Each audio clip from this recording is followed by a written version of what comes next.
for our last company, you know, it really seems like hardly a day goes by when there's not some, you know, major, you know, cybersecurity crime, you know, where somebody's computers are broken into.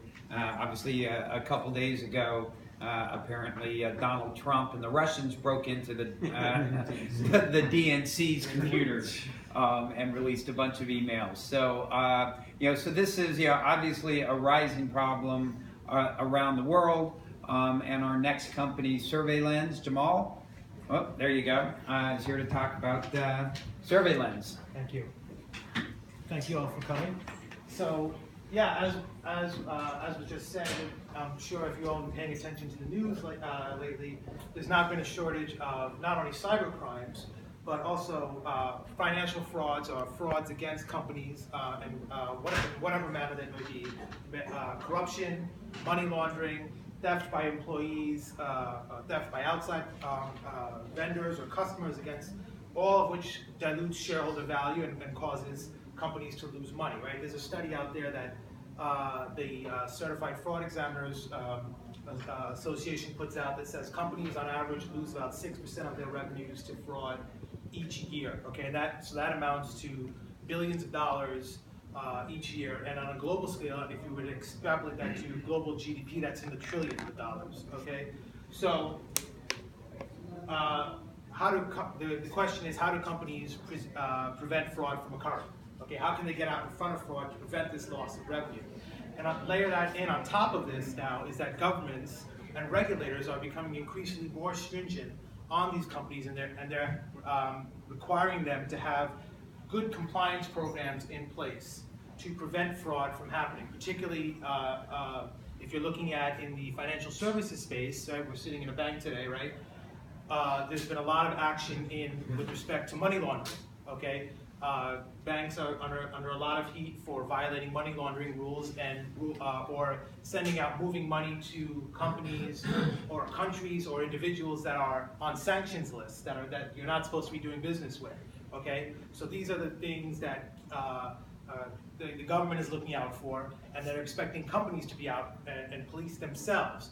And the consequences, as we're going to see in a couple minutes, can be really devastating to a company, okay, if they get caught and if they get busted for violating a rule or some sort of law, because there's a big process that has to go on once you get caught for violating a rule. There's a whole lengthy investigation process. You have to go in front of the government. It's a lot of money.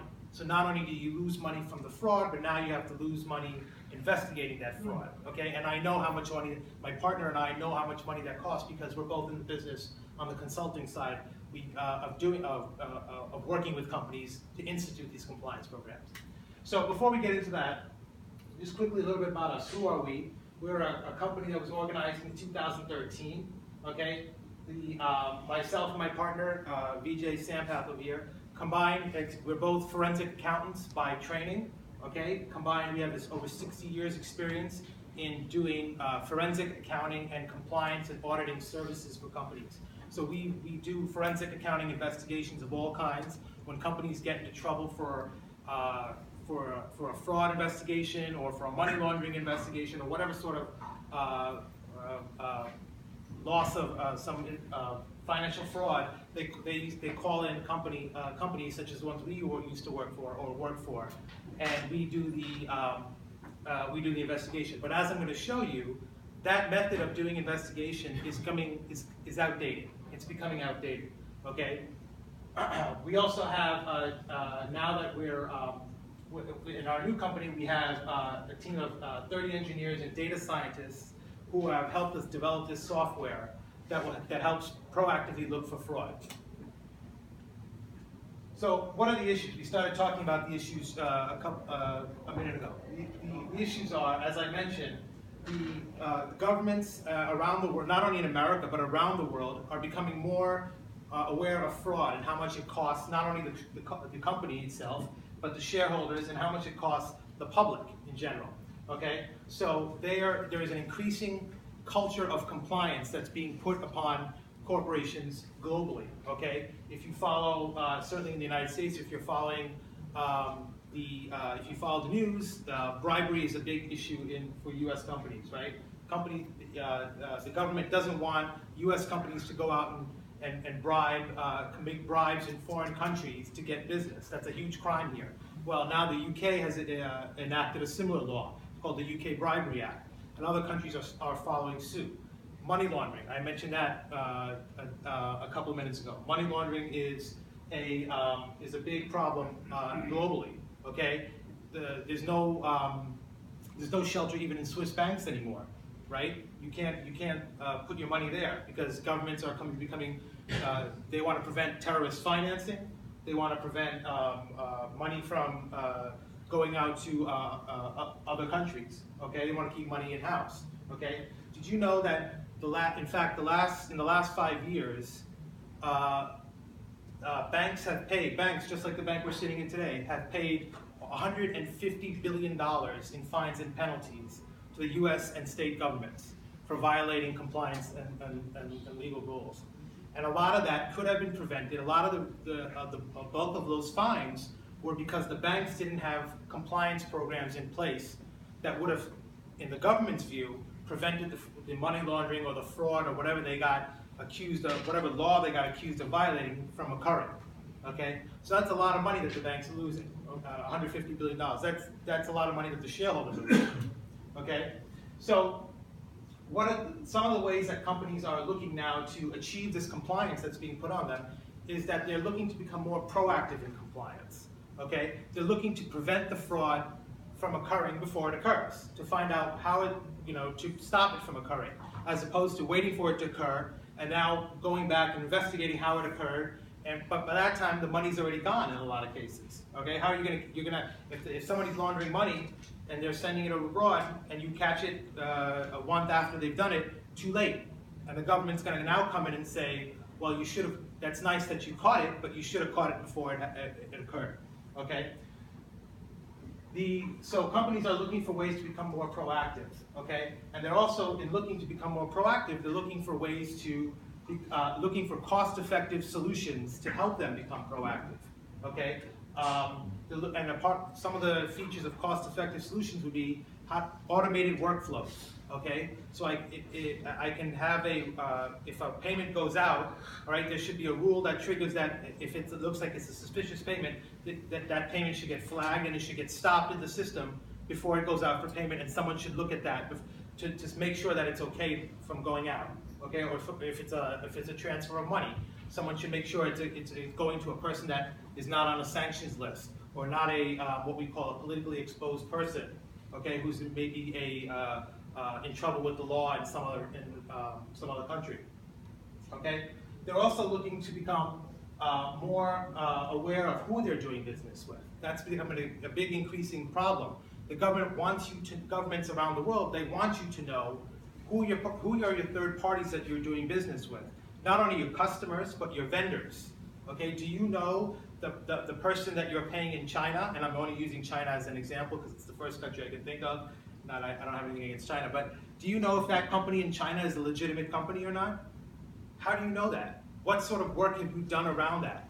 That's what the government. If it turns out that person, that vendor that you're paying in China is in fact a criminal, okay, or maybe a terrorist, okay, and now he goes out, takes the money that you've paid him and commits a crime or uses it for terrorist financing, okay, now the government comes in and says, well, you've actually essentially funded a terrorist operation. What did you do to prevent this from happening? What were your processes in place? How did you know that? What sort of diligence did you do on this third party? Okay, and if your answer is, well, I looked him up on the internet, I didn't find anything, that's not going to be a very good response. Okay, and the government's going to hit you with the fine and penalty. Okay. One of the other areas that companies are looking for to achieve compliance is they want to use big data. I'm sure a lot of you have heard the term big data, right?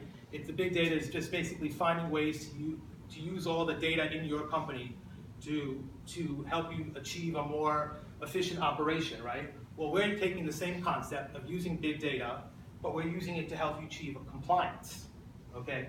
So you have companies have a lot of data in their system, in their accounting systems, or in any other system that they have. They have structured data, which is basically their accounting data, and then they have unstructured data, which is all the data in their email system, okay, or all the data that they may have in their text, their instant messaging systems. Where our solution seeks to combine those two types of data to help you achieve compliance.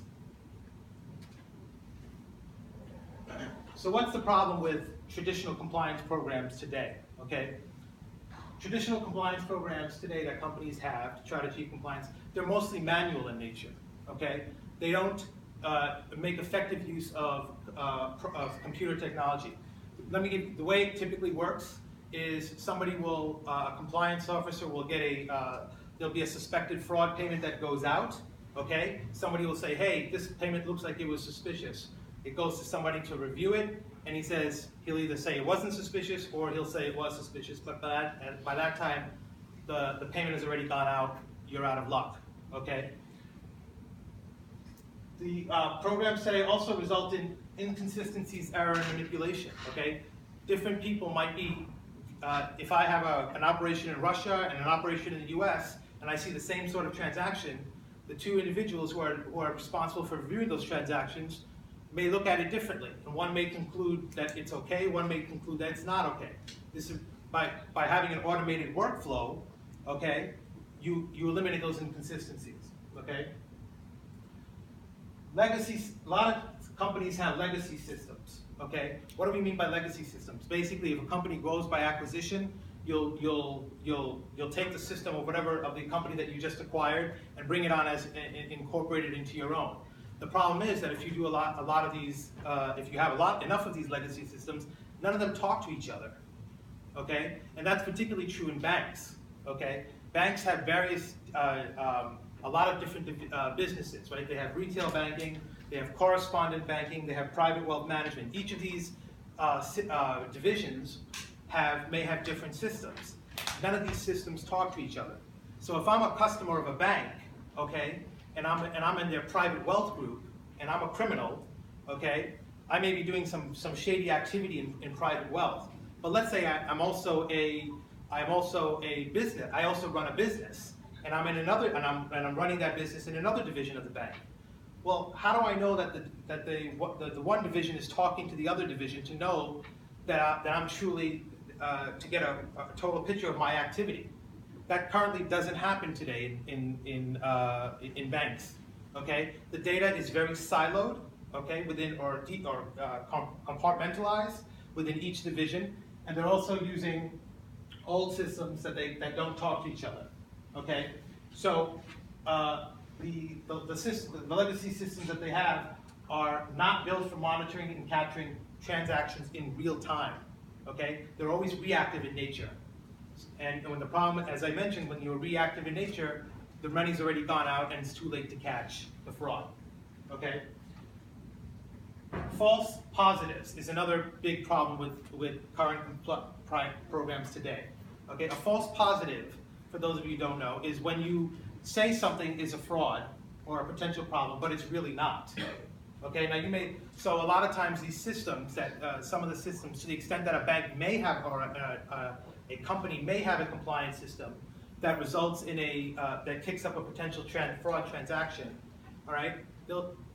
It'll say, here's a fraud transaction. Now the company has to go spend money and resources and human capital to try to chase that system down, that transaction down to see if it's truly fraud. And then a lot of times it ends up not being a fraud, okay? So you want a system that reduces the amount of false positives that you have. So how does a program, a compliance program, achieve all that, a cost-effective solution to compliance, right? That reduces false positives, looks at data, 100% of data in real time, okay? So that to give a company a holistic view of their compliance program. Well, that's where we come in, okay? We have an enterprise compliance. We've developed an enterprise compliance and risk monitoring platform that uses the latest technologies, okay, to proactively detect problematic transactions and help a company assess its risk, okay, in whatever industry it's involved in, okay? So that they can go out and at any moment in time look at what their compliance picture is, okay, all across the globe, okay, no matter what industry they're no matter where they are operating in the world, okay. Some of the things that the functionality that we have is we have machine learning capability, okay. We've developed an algorithm so that if you have the same transaction that gets repeated over and over again, eventually the machine's going to learn that that's not a fraudulent transaction. So that reduces the amount of false positives that you generate, and in turn that reduces the amount of resources that you have to spend trying to chase those transactions down, those potentially false transactions down. Okay. We have the program that we have has an intuitive user interface and workflow. All right. If you're a compliance officer and you're charged with overseeing the company's compliance program, all right, you don't want to walk into a solution and say, oh my God, what am I looking at? I don't understand this. All right. You want to be able to walk into your office in the morning every day and say, okay, here's my pain points. Okay, here are the issues that I have in Russia. Here's the issues that I have in my Brazil operation, or here's the issues I have in US. Okay, so the system that we have, which is totally customizable to what you want to see, you as a compliance officer want to see. Okay, and you can build and what you to see what you want on the screen. Okay, and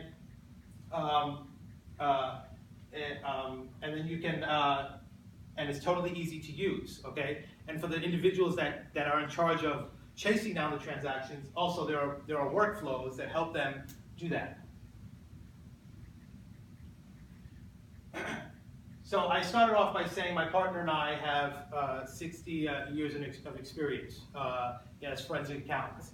That's what separates us from some of the solutions out there today. Okay, a lot of the solutions out there today have been designed by people in technology, who think they know what companies want when it comes to compliance. Okay, we flipped it around. We are practitioners in the industry who work with companies in helping them achieve compliance, and we work with a team of technology experts to develop the system. Okay, so we bring the domain expertise using the latest technologies. Hey Jamal, can you talk about where you are in terms of kind of the rollout of the product? Sure. So we have one product that's fully developed and ready to go. It's a product that's if you're using an accounting system, and what we call it an ERP or an enterprise resource platform. Okay. So we're now looking to roll out into we're developing a financial services product that's geared towards money laundering and OFAC. We're also looking to get into the next area that we're looking to get into is healthcare. Okay, healthcare is a big industry, and this healthcare fraud, I should say, is a $100 billion industry in this country. And then we're also looking to get into develop another product for what's called foreign account tax, foreign account tax, FATCA, which is a new law which requires people, U.S. citizens who have accounts abroad, to report those accounts on their U.S. tax returns, and that's a huge area of concern. There's a lot of fraud that goes on there, so that's where we are rolling those out. And how much is it that you're looking to raise? We're looking to raise in this round between $1 and $2 million for which we're going to use towards marketing and developing those additional to get into those additional verticals or those additional use cases. Okay, cool. Anybody, any questions? Any additional questions from the audience? Anything else you wanna mention? I think I covered everyone. Do you have is there any proprietary? Right? Do you have what do you have? This tell us the unique. You have the proprietary code, right? Yeah, we have. So we've filed actually a patent, a provisional patent for the machine learning algorithm that we've developed, which I talked about, which reduces the amount of false positives that the machine generates, that the system generates. So if I'm doing a transaction with Lou, or let's say Lou is one of my vendors, and it comes up that it looks like he's engaging in fraudulent transactions, right? But I know that Lou's a good guy, right? So eventually, the more transactions that Lou does with me, eventually the machine will stop putting him in as a. And that's because it's a plug-in to your accounting software. So as you're paying out, it basically before you send a check payment out, it runs a check. Is that how it works? That's correct. It's not, and it's yes, in its most basic. That's how it works. If a payment, it'll stop the payment from going out, and someone will have to now go through and check that payment to make sure it's okay. But it's not only the accounting system; it's any type of, if we're talking about money laundering, it's the money laundering vertical or the use case, right? It's any transfer of money. Right? It tests it against a database that is like a public database of suspected issues, right? Or is it just a database of unique to that company? It'll test it against a couple of things. One, it will test the third party that I'm sending the money to against a database of public. There'll be a publicly available database that it'll search against, right? So it'll search the internet. Does Lou come up as a bad person? Any negative media that may come up, any news articles that had Lou as a bad person. Also, we'll have a proprietary database that it'll search for Lou's name for. That's the one thing it searches for. But not only that, it also searches to see if the transaction has any characteristics of a potentially fraudulent transaction.